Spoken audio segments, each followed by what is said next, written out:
Welcome to this week's Cat Chat on academic anxiety, what it is, why it's bothering us, and what we can do about it. And I will ask the question of if it is ironic to be anxious about presenting on academic anxiety. That's something I'm going to be thinking out just the whole time I'm standing up here.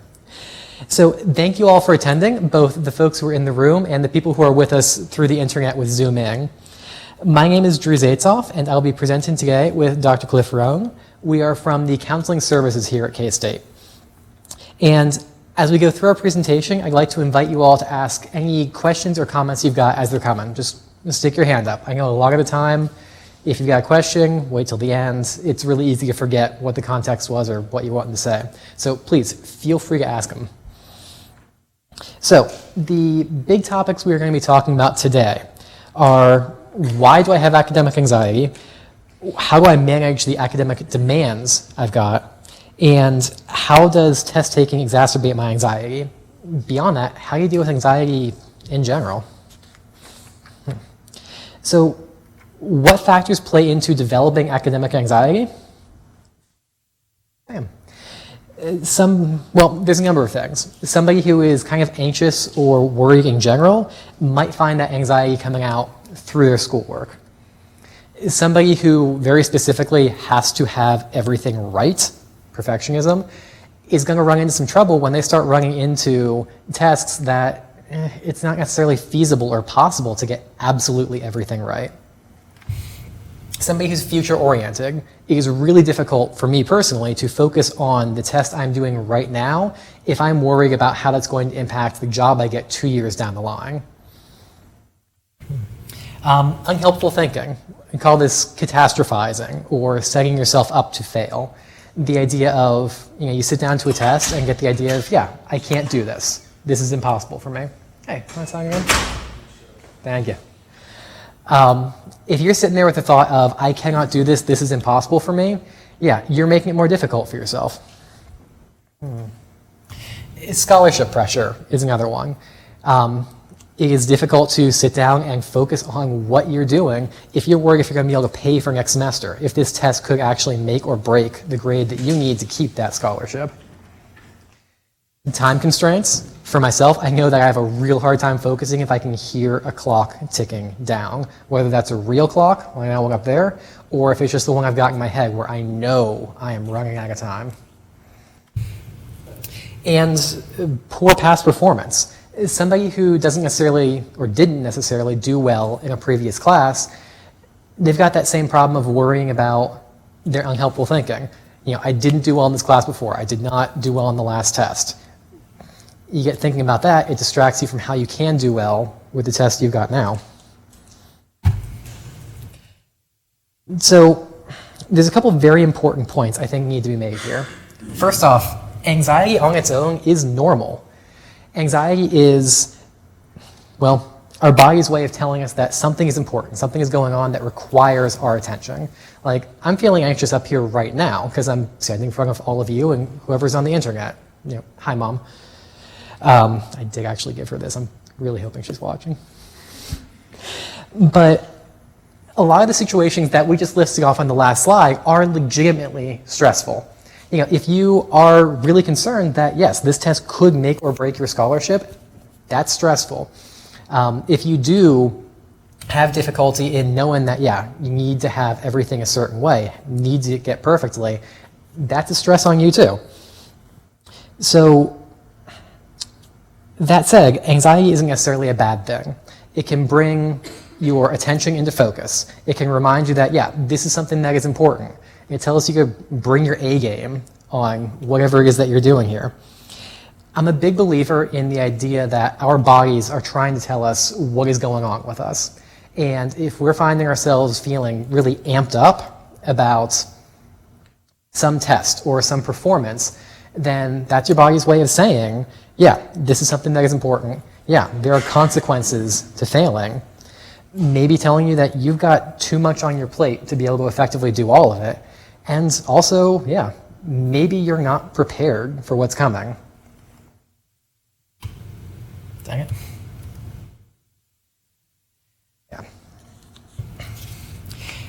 So what do we do about this? Like, specifically, what do y'all do about about managing your academic demands. How do you do that?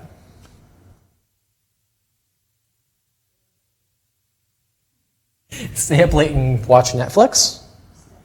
Okay, stay up late and study. What else? Wake up early and do your homework. Okay, so I'm hearing lots of not sleeping so much. Yeah? I'm bad on doing one class's homework and another class if it's less demanding. Okay, double scheduling yourself a bit. Okay, any other ones? Yeah. So, I don't mean to put you all down. I wonder if those are the most effective strategies for how to manage it. I'm seeing a lot of shaking heads. Yeah. For one thing, sleep is hugely important. Sleeping, eating, getting proper exercise. That's the foundational stuff for just making our bodies and our brains work. You can study all you want, getting up early, staying up late. But if your brain isn't able to process that, it's a little shaky on how effective it is. So there's a couple ideas about what you can do to manage these demands. The first one is to plan ahead. We are all busy. We are really, really, really busy in our days.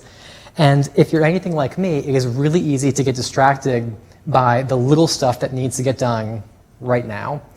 And in focusing on that, let the bigger things creep up on you.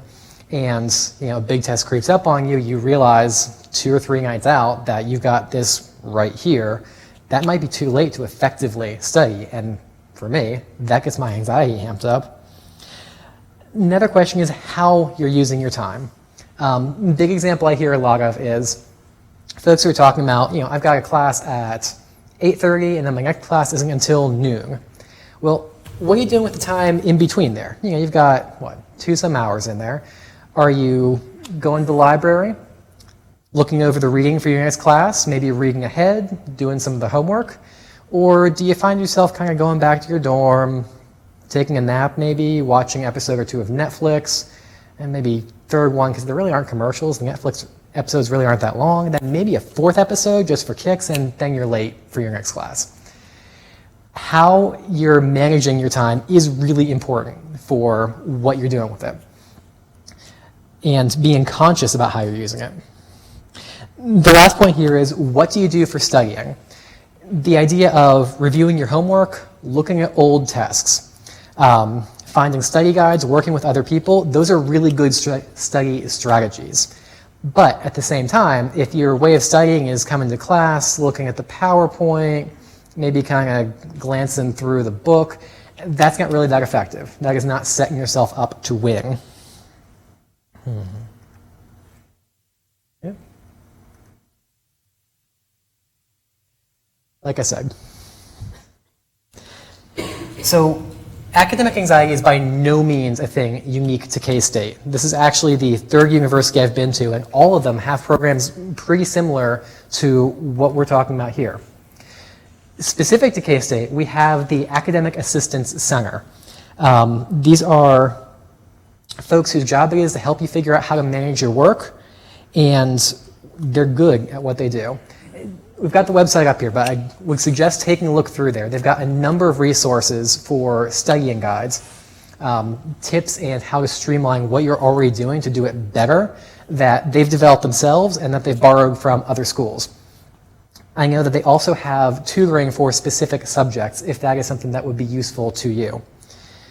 Another resource we have here at K-State is actually Cliff and I's office, the counseling services.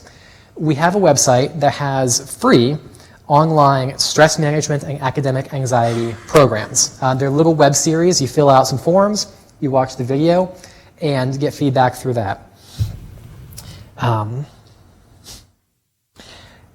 Beyond that, if you've got a feeling that the anxiety you're experiencing is as much due to your general situation or mental health as it is to just specifically classes, that is something we are here for. I know for myself, I've got a number of folks who I've spoken with who, are coming in because they're experiencing anxiety about midterms. This is the season for it. This is when we start seeing lots of people coming in saying, these classes are really hard and I don't know how to deal with that. Does everybody have the information here? Okay, thank y'all. So I'm curious, how do you all know if you have test anxiety? What's that feel like to you?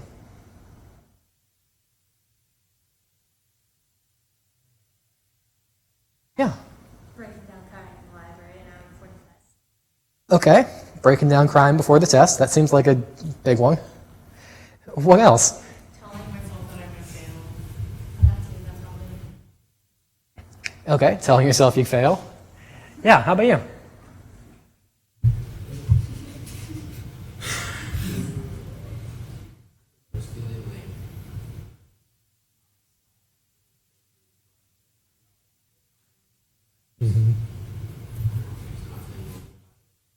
Yeah. And with a lot of folks, some folks are more towards how they're feeling in their bodies. Some folks are more towards how they're feeling, thinking in their minds. I've heard folks talking about feeling jittery, feeling like they've got cold hands, having racing thoughts, or like you were saying, just this sense of doom and gloom, like this is coming and I am going to fail. So the follow-up question is, what do you guys do to bring it down? Because all of you have tests, and everybody gets through them somehow. What do you do to get through it? Okay, taking deep breaths.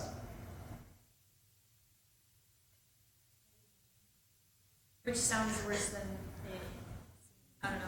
Like, There gets to a point where like it's an hour from the test. You learn what you're gonna learn. It's gonna be how it's gonna be. You can only try and do better from there on out. Okay, that So we're sounds... like, it is what it is for this test. Quit freaking out about this test. Worry about what you're going to do for the next one, whether that happens or not. So kind of hitting a point of accepting it? Yeah. Okay. So we've got some fast facts about test anxiety. And there's quite a bit of research on anxiety in general and test anxiety in particular. But some important things to point out here. People who are anxious in general, or specifically to their academics, are certainly able to compensate for that. It is possible to train up good studying skills to overcome however that anxiety is coming across for you. And that does not mean necessarily that you'd be less anxious, but you would be in better command of the material once you've got that. And when you're in better command of the material, yeah, there's less anxiety to be had. So hopefully that brings it down a bit. The second one here isn't a surprise to anybody. When people are more stressed out, when they are anxious, they tend to do worse on tests. And, well, yeah, that's not much surprise for anybody, I think. The last point on here is this idea that they've done cross-cultural studies where they look at stressful situations in the United States, different parts of Europe, Africa, Asia, and find that people in different cultures tend to react to stress differently. The point I draw out of this is that, again, speaking for myself, I've got an idea sometimes where I need to be comparing myself to some other person in my class, someone who's taken the same test. I'm like, yeah, that person looks like they're not stressed at all. It's a false comparison, though, because just like different cultures respond to stress in different ways, different people do. And relying on seeing that other person looking very stressed or very not stressed isn't relevant. The question is how I'm feeling in the moment there. And yeah, if I'm feeling stressed, that's legitimate. I need to figure out what I can do about that. So this guy named Shepard collected a bunch of research about how people tend to experience test anxiety. The list includes some of the most responses here. Worrying about failing, not being able to sleep well, which sounded like we got a good bit of, trying to get out of the test in some way. We've got the old joke about pulling a fire alarm to get out of a test, but that's something folks think about a good bit, hopefully not actually doing. Nobody actually pulling any fire alarms. Having symptoms in your body, like we were talking before, about lightheadedness or butterflies in your stomach, getting cold or shaky hands.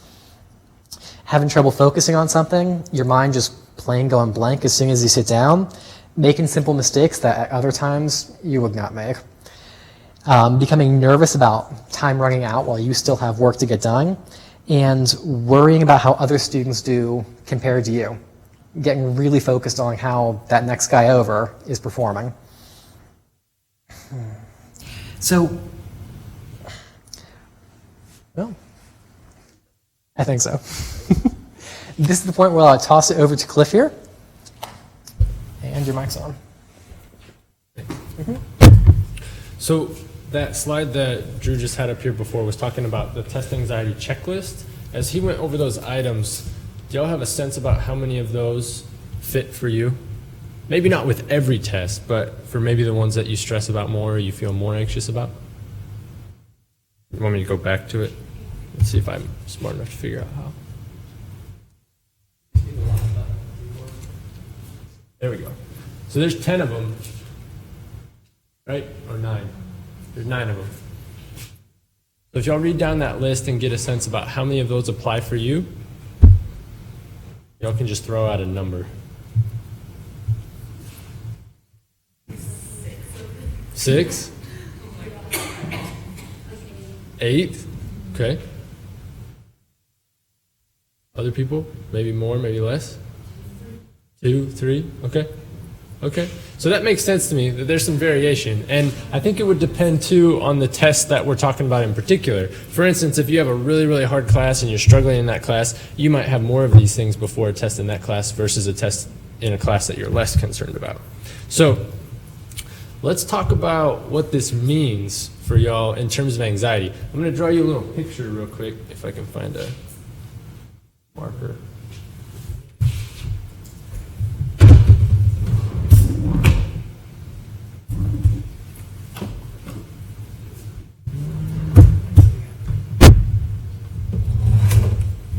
Okay, maybe I'm not going to draw you a picture because I can't find a marker. Shucks. We can draw pictures with our imaginations. So, the whiteboard? Yeah, I don't have anything to write on the whiteboard with. So, you all can visualize it in your mind, I'm sure. You remember in like 8th grade math class when you have a x-y axis, right? So this is your y-axis, right? And your x-axis, is that correct? Okay. So your y-axis here and your x-axis here. If we talk about the level of performance on your y-axis, so if you're performing at a really low level, that means your performance is poor. If you're performing at a really high level, that means your performance is really high. Here on the x-axis, we're going to have level of stress or anxiety, right? What we find when we look at your level of stress versus your level of performance is that at really low levels of stress, your performance is also really low. As your stress increases to a moderate level, your performance goes way up. And in that middle range is when your performance is actually at its best. Then if your stress gets too high, your performance starts to come back down. If y'all are ever involved in athletics, this might make sense, right? Say that you were at the starting line of a race and you could freaking care less about this race. You're not anxious, you're just not into it, you're not interested. Maybe you hate the sport in the first place and you're only there because somebody's making you, your parent is making you run track or something, right? If you're not anxious at all, you're not motivated. Your performance isn't going to be that high. But on the flip side, if your stress or anxiety is really, really high, maybe this is district meet and you're trying to make it to state or something like that, and your stress is incredibly high, well then your performance is actually going to go down because that anxiety and stress is interfering with your ability to perform at your best. So when we put up those items about how much test anxiety you might experience, the key is to recognize that a little bit is actually very healthy because that'll help you be motivated, that'll help you be interested, that'll help you put in effort and energy to the exam and to prepare. But if your anxiety is too high, that's when it starts to really interfere with your performance in a negative way. So how do you know how much anxiety you experience and how do you know whether or not it's problematic? Well, that's what we're going to talk about here on this slide. So this slide has a series of statements, and I won't go through each one with you, but the purpose of these statements is to be able to identify the impact that your test anxiety has on you. So let me go over the first statement with you as an example. As exam time gets close, one thing I notice I do is somebody share an answer. It could be real or made up.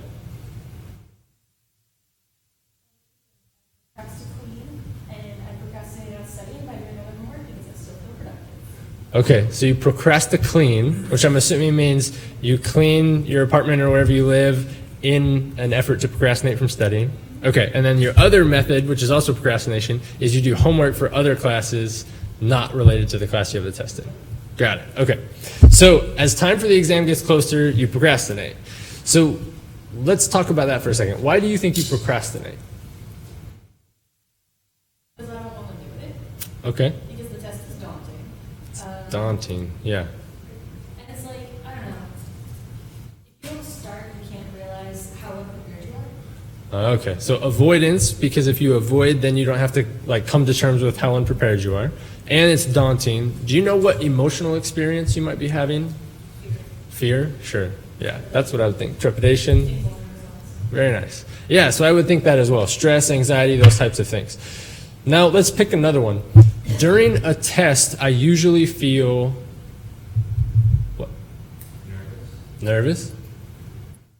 Sure. Distracted. Okay. What else? Give me one more example. It could be real or made up. Worried? Okay. Sure. So, if you were to go through these statements and identify how you would respond to these statements, what does that tell you? What information does that give you?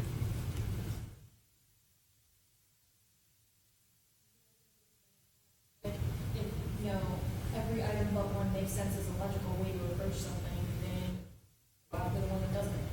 If after the test you usually feel super weird about it, maybe concentrate on why and how to fix that. Okay, so using these statements to identify things that might not make a lot of sense or might not be logical, and then if you identify things that are problematic from looking at these statements, then ask yourself, okay, how can I address this and make it different? Yeah, absolutely. So that's really the purpose, is if you're wondering, how does test anxiety impact me? How does test anxiety impact my academics? You can look at these statements, complete these statements for yourself, and that will help you identify where are the problems arising. Some people experience test anxiety leading up to the test. I once worked with a student that experienced almost no anxiety leading up to the test. They would study for their exams. During the test, experience a little bit of anxiety, but not much. It was after the exam, they would start freaking out. They would freak out about, oh my gosh, that one question, I put this, was that the right answer? I don't know, da da da. They would check online to see if their score was posted like 50 times a day. I'm not joking. Because they were freaking out about, I bet I failed it, here's probably how I failed it, et cetera, et cetera. So for them, the question that would, or the statement here that's most relevant would be, after the test I usually, and their answer might be freak out, right? And then they would ask themselves, okay, so if that's my pattern when it comes to taking tests, how do I work on the fact that my pattern is to freak out after the exam? So this will help you identify your pattern, and then you can ask yourself, okay, now that I know that that's my pattern, what can I do differently in the future? Or how can I improve on this? Okay, we're going to talk about strategies for reducing test anxiety. Now, these are not going to work for everybody, right? And all of these that I have listed up here aren't going to work for any one of you. But these are ideas. So if you've never tried them before, you could write them down or store them in your memory and think about, is this going to be a productive strategy for me in the future? So the first one we're going to talk about is keep a positive attitude. Now, by keep a positive attitude, I don't mean be unrealistically positive and fake, like tell yourself, I'm going to get 100% on every exam I ever take because I'm a genius and I'm the next Einstein, right? Because that, well, I mean, maybe if you are, then you could say that to yourself. But if you're not, I don't recommend lying to yourself. But I mean, put a positive spin on things. So instead of saying, oh my gosh, I'm probably going to fail this test, I'm so unprepared, maybe reminding yourself of, you know, I studied as much as I could for this exam, or I'm going to do my best. Things like that. So you're not being unrealistic, but you're trying to have a positive perspective on the situation at hand. Next, accept that you may not know every answer and don't expect perfection. Something that will happen to some students is, let's say they're taking a 50-question multiple choice exam. And if they get to question 7 and they don't know the answer to question 7, at that point they might get really, really anxious and think, oh my gosh, I'm going to fail the test, I don't know the answer to 7, I knew I should have studied more, et cetera, et cetera. And then from that point on, throughout the whole rest of the test, they might be very anxious. When if they didn't have the expectation of knowing every single answer when they went into the exam, then when they get to question 7 and they don't know the answer right away, it might not create as much anxiety. And the key there is that if you don't create a ton of anxiety, that anxiety can't negatively impact the rest of your test. Any questions about that? Okay. So another recommendation, and for some people this works well, for some people this does not work at all, is stop cramming 30 minutes before the exam. So the reason this works really well for a lot of people is that it gives you 30 minutes to do something else. The key with that 30 minutes is you don't want to just sit there and think about how you have to take this exam in 30 minutes, because if anything, that's probably just going to increase your anxiety. You want to use that 30 minutes to do something to clear your head. So maybe that's go for a walk, Maybe it's call a friend, maybe it's check the latest stuff on Tumblr, maybe it's, whatever you can do that's relaxing or helps you clear your head, think about something else. And this can be beneficial for 2 reasons. 1, it can reduce your anxiety prior to the exam. And 2, it can give your brain a little bit of a rest before you go take the exam so that your brain is more fresh when the exam actually begins. For some people, this strategy doesn't work because they really struggle to be able to focus their attention on anything else. Now, if that was the case for you, I would encourage you to try it a couple times and see if you can find something that you can get your attention onto before the exam. But you may find that that's just not a helpful strategy for you, and that's okay because everybody's different. So here's another suggestion. Now, this one sounds very trivial, I think, but bear with me for a minute. It says take deep breaths, drink water, or have a mint. Now, if you're taking a test and you take a deep breath, is that going to automatically help you know the answers to the exam? No, right? If you're 100 out of 100 anxious, if you take one deep breath, is that going to make you a 20 out of 100 anxious? I mean, that'd be cool if it worked that way, right? But it doesn't. So the point with taking a deep breath, a drink of water, or a mint is not because it gives you all the answers, not because it reduces your anxiety entirely. The point here is that if you notice that you're feeling really, really anxious, so anxious that it's impairing your ability to be productive on the exam or to answer as well as you know you can answer, then you want to do something to bring that anxiety down just a little bit so that you can be as productive as possible on the exam. So the point of taking a deep breath, drinking water, having a mint is to focus your brain on something else for just a few seconds so that your body and your brain can calm down just a little bit, so then you can be that much less anxious when you're taking the test and working on the next question or whatever it might be. So a key here, I think, too, in these strategies is to understand the purpose and to be realistic about what they're going to accomplish, right? So taking a deep breath isn't going to resolve everything, but it can bring your anxiety level down a little bit, which might make the difference between you being able to focus well or not focus as well on a particular question. Next, focus and read directions carefully. So the way this might help reduce your anxiety is you can look at the directions and reassure yourself that you know what's being asked of you and that you understand what they're looking for in the question. Now, it doesn't necessarily mean you know the answer, but it means at least you're sure about what they're looking for, and that way you don't have to worry about, am I going the wrong direction with this question? And then take it one question at a time. This is another one of those things that some people will struggle with, is they'll read a question, they're not really sure about the answer, so they read the next question and they start thinking about these 2 questions at once before they've actually answered one of them. The problem with this is that it distracts your brain, and your brain is going to be less effective if it's trying to answer multiple questions at once. So you want to just slow yourself down, answer the one question. If you're not sure about the answer, then make up your mind that you're going to skip it and come back to it later and move on to the next question. But you'll be more productive if you take them one question at a time. So here's some more test anxiety reducing tips. The next one, it sounds a little silly, right? But it says, yell stop to negative thoughts. Anybody know what we mean by that? Y'all can take a guess. If you're wrong, it's okay. Absolutely, yeah. So we don't actually yell in the middle of the class, right? Stop, because you probably freak a lot of people out. But why in your mind say stop to the negative thoughts?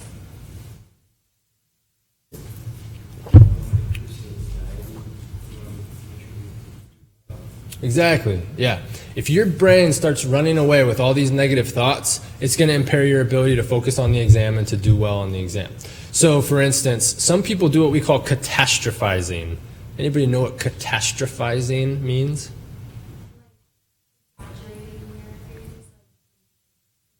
Exactly, yeah. It's an exaggeration of your concern. It's the worst case scenario. So some people will be taking, say, a 50-question multiple choice exam, and they won't know the answer to one of those items, and their brain will go, oh my gosh, you idiot, you don't know the answer to number 13. You're going to fail this test. Then you're going to fail this class. Then you're going to fail all your other classes. Then you're going to fail out of college. Then your parents are going to disown you, or your caregivers are going to disown you. Your friends are going to hate you. You're going to be homeless. You're going to be living on the street, hopefully working at McDonald's if you're lucky, and homeless. All because they didn't know the answer to number 13, right? It sounds pretty over the top when I talk about it, but literally some people's minds do that. And maybe not to that exact extent, but if your brain is doing that, how effectively are you going to be able to answer number 14? Yeah, not very effectively, right? So the trick with yelling stop to negative thoughts is that if your brain starts to run away with negative thoughts like that, or your brain is having a lot of anxious thoughts, you want to find a way to stop your brain from going down that really anxious path so you can refocus your attention on the exam itself. So one way to try to refocus your attention and bring yourself to a calmer state is to momentarily visualize a calming place. Other strategies would be taking a deep breath, having a mint, drinking some water if you have a water bottle with you, right? Anything that you can do to interrupt your brain's negative thought process to bring yourself back to the present moment, take a few deep breaths, calm yourself down a little bit, and then go on to number 14. So another strategy is to remind yourself that you will get through this. So some people will come up with statements in their mind, and we're going to talk about this a little more in the future, but statements in their mind about how to be positive in the moments when it's difficult to be positive. So for instance, if I was taking a test and I was starting to feel really anxious, I might remind myself that I could get through it with a certain statement like, I've taken difficult tests before and I haven't failed out of college yet. Or maybe you could even be more positive, like I've taken difficult tests before and I've always gotten at least a C on them, or something like that. Whatever makes sense for you, whatever's true based on your history, you want to be able to identify a statement that you can say to yourself in the moment to keep yourself positive and remind yourself that even though this is difficult now, it's going to be okay, you're going to be able to get through it. So if you have questions about what the items are looking for or what the test is looking for, you want to ask questions for clarification, because you don't want to allow yourself to proceed on the exam being uncertain about what they're actually looking for, because if you go the wrong direction, obviously it's going to be difficult to get any points or get that answer correct. So last recommendation related to reducing test anxiety is actually about after you're done with the test. You want to relax and reward yourself after the exam. Now, why might that be a recommendation? The test is already over. Because your next test, you might. That's right. Yeah. So it's rewarding yourself for the experience of going through the test. And it's unrealistic for you to be productive and work hard every minute of every day. And it's important to give yourself breaks and give yourself time to relax. So for some people, relax and reward yourself after an exam might mean that once you get done with the test, you're going to go to the union, you're going to sit down for 45 minutes, you're going to buy a lunch, you're going to relax for a little bit and eat lunch and just chill. For other people, it might mean that, okay, my test was on Thursday morning, that Friday night, I'm going to go hang out with friends, I'm going to relax, I'm going to make sure I don't do any homework, I'm going to allow myself to just take a night off. So whatever works really well for you, but you want to do something to reinforce yourself for all the effort that you put into that exam and to congratulate yourself for the fact that the exam is over, regardless of whether you think you did well or not. That's still important. So let's talk a little bit more about cognitions about test taking. Anybody know what the word cognitions means?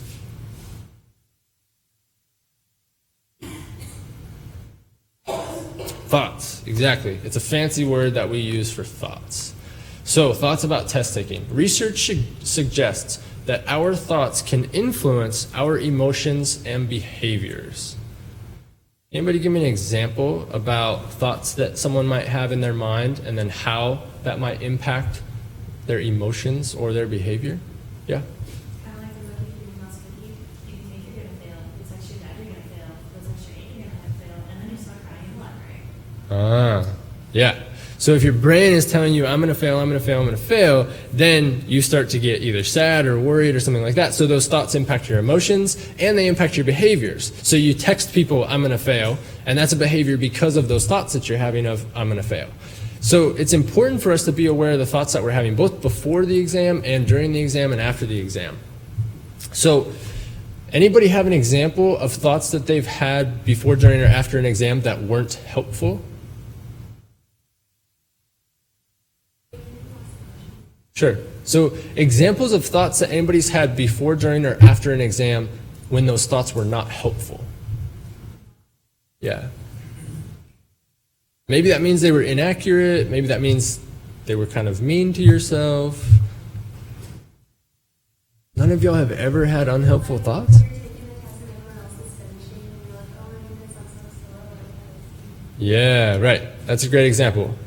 So you're taking the test, you feel like everyone is finishing before you, so your brain starts to worry about, oh my gosh, I'm so slow, or oh my gosh, I'm so stupid, oh my gosh, I wish I already knew all these answers. Everybody probably did better than me, right? I think a lot of our brains have thought things like that at some point in time during an exam. So what do y'all think we should do about these thoughts? They sound problematic to me. What are we going to do about them? Yo, stop. Nice. Okay, what else? I know, it's a hard question. I'll give you all the answer. So one potential answer is what we call positive affirmations. So you're having these unhelpful thoughts. One way to respond to them that could be really helpful is what we call positive affirmations. Now, I realize this is not going to work for everybody, but for some people, this is a very useful strategy. A positive affirmation is something about the present tense, so the here and now in the current moment, and it's positive, obviously, as the name states, as opposed to negative. And when you use a positive affirmation, you want to try to be personal as opposed to global. And we'll do some examples, and I hope this will make sense in a moment. You also want to be fairly action-oriented. And the reason for being action-oriented is to tell yourself, here's what I can work on, or here's what I'm going to do in the future to try to make this situation better. And then practice, practice, practice. So just like anything else in life, when you're in a moment when you need to have a skill in order to help yourself, you have to have practiced it before if you're going to be able to do it well in that moment when you need it. So we're going to practice a little bit. Now here are 3 examples of not so helpful statements, and I'm going to challenge y'all to come up with the positive affirmations that you could use to replace these statements. So the first one says, I'm going to freak out when I take this test. So maybe you're walking to class and your brain says, I'm going to freak out as soon as the professor hands me the test. How could you change that into a positive affirmation? I will stay calm during the test. Nice. Okay. That's good. Can you add an action to that? How are you going to stay calm? I will take a deep breath when they give me the test. Nice. I will take a deep breath to stay calm when they hand me the test. Nice. Anybody have another thought about a positive affirmation for that situation? Excellent. Action-oriented, positive, nice. Okay, the second one, I'm horrible at studying. If you ever, I'm not recommending you do this, by the way, but if you ever were to record a conversation that you and your friends have, just a casual conversation, and then go listen to it later, I bet that you would find there's a lot of examples of making global negative statements, either about yourself or other people or the world or that sort of thing. We just seem to do this often as a species of humans for some reason, right? So things like, I'm horrible at studying. We say this sort of stuff about ourselves, either in our own heads or out loud to other people all the time. So let's take that statement of I'm horrible at studying and turn it into a positive affirmation.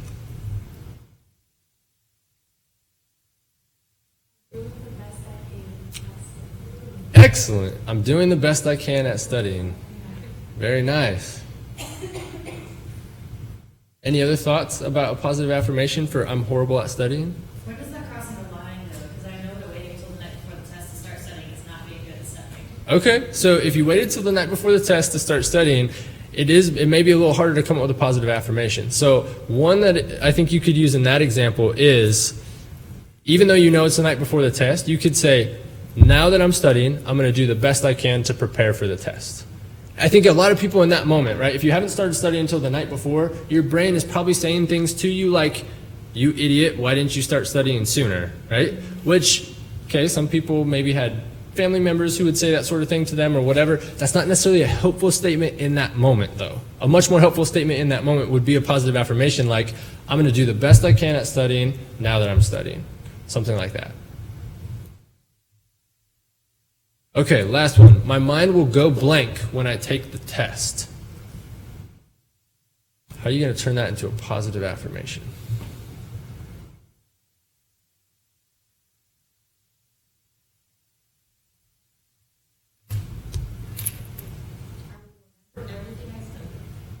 Okay. I will remember everything I studied. Which is very optimistic. Yeah. Can we throw an action in there for how you're going to help yourself remember? Okay. I can think of one potential example. Like, I will use mnemonics to remember everything I studied. Or I will do my best to remember everything I studied. Something like that. But that's a good example. Okay, so moving on from positive affirmations, we're going to spend a few minutes talking about managing anxiety in general. So today's presentation obviously is about academic anxiety. But one thing to keep in mind is that if your anxiety level in life in general is really high, what do you think your anxiety level about academics is going to be? Probably pretty high, right? So if you can manage your anxiety in general, especially as a college student, a full-time college student if you are, that's going to really help in terms of your academic anxiety. So before I show you my list, what are y'all's thoughts about how to manage anxiety in general?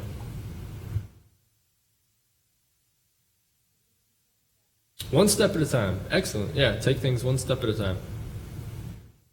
What else? Talk with a friend. Yeah, very good. It's a good way to manage anxiety. Talk to somebody. Reassess your priorities. Reassess your priorities. Yeah, prioritizing, making sure you're putting your efforts into the most important things first. Nice. Some of y'all have no strategies whatsoever for managing anxiety. Well, it's a good thing you're here.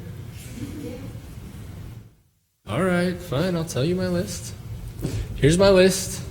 These are ideas. Again, depending on who you are, where you're from, what your family was like when you were growing up, whether you're an introvert or an extrovert, all those different things are going to impact what's going to work really well for you.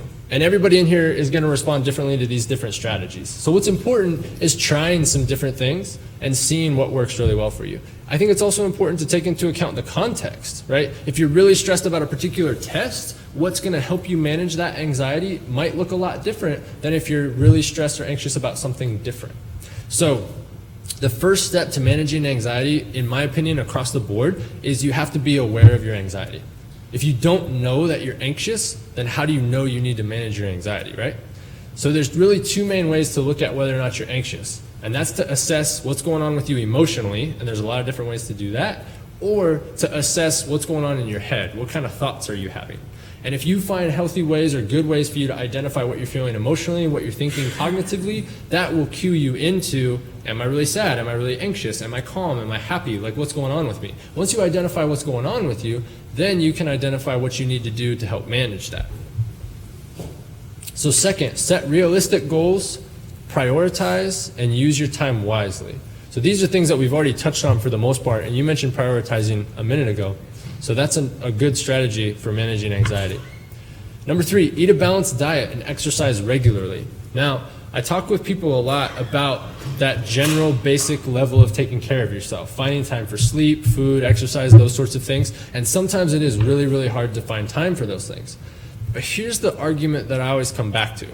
If you take 45 minutes to eat a meal, is that going to give you an extra, hour, 2 hours, who knows what, of productive studying time later on in the day? For instance, let's say I woke up, I come to work, I don't eat breakfast, I don't eat lunch, I don't eat any snacks. By like 4 o'clock, I'm going to be completely wiped out. I'm going to be totally worthless the rest of the day, right? But if I took 2 hours during the day to eat breakfast and eat lunch, come 4 o'clock, I'm going to be good, I'm going to be ready to go. If I eat dinner, I could be productive all the way till say 10 o'clock at night or something before I really get worn out. So that's my argument, is I'm not saying take 3 hours to cook a sous chef type meal and sit down and savor every bite necessarily, but I am saying do what you need to do to meet your basic needs so that you don't burn out really quickly. Then recognize your limits and be assertive. One of the challenges in college, in a lot of ways this is a good thing, but there are a fair amount of social opportunities. Hang out with people, study with classmates, go out on the weekends with friends, etc. Those are good opportunities to socialize, but at times you need to be assertive and you need to manage your schedule and tell people, hey, I'd love to do that with you, but I don't have time right now. Or if it's really hard for you to be assertive, maybe put your phone on silent and go hide in Hale Library somewhere or wherever you can get away from people so that your friends can't find you, so that you can be in there and study productively. Because if you know your friends come say, hey, let's hang out, if you know you're not going to be able to say no, then you probably need to hide from them, get your studying done, and then go hang out with them. 5, focus on your good qualities. Using positive affirmations is one way to do that. My screen just went blank, and so I was looking to make sure y'all's didn't, and it didn't, which is good. Uh-oh. Okay. So engage with or develop social support. So someone earlier mentioned that talking to someone when you're anxious is a really good strategy. I agree. If you don't have a social support network, it can be really, really helpful to develop one. If you already have one, excellent. Utilize it when you need it. That's what it's there for. And then lastly, have a hobby or two, relax and be able to have fun at least at times, right? I'm not saying relax 40 hours a week, but give yourself some time to relax and recuperate. Otherwise, you're going to burn out and you're not going to be productive anymore. So, research shows that we tend to be able to concentrate better, learn new information faster, and remember more if we are less stressed. So relaxation is another way for people to be less stressed. And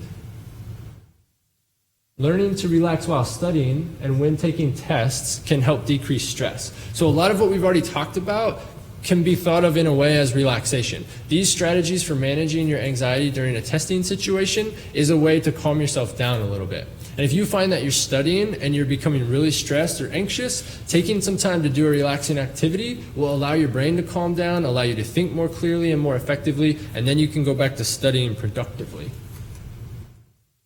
And then there is a link to our website again, which we already showed y'all once, but the reason I have it up here again is to remind you that we have resources on our website about relaxation, study strategies, how to manage academic anxiety, all of that.